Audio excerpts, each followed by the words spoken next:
Just got back from a test drive on the Lancer. Everything checks out good. All fluids are topped off. Doing an AC service on it. Right at the final form on it. And this thing's going to be leaving today.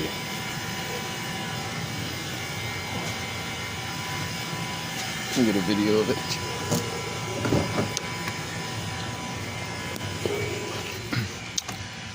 Sad, has such low mileage.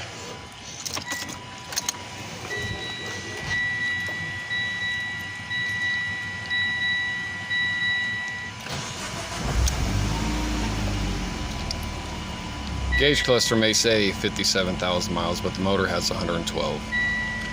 But you'll never know. Everything works good. Just charge up the AC. Let the customer know.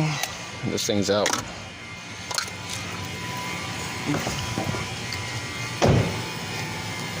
Tomorrow, I got to pull the T100 inside here. Not T100, the 4Runner.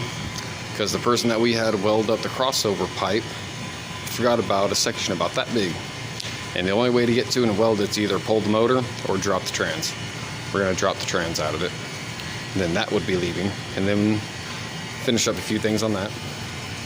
And then it's on to the Studebaker. That's a little update.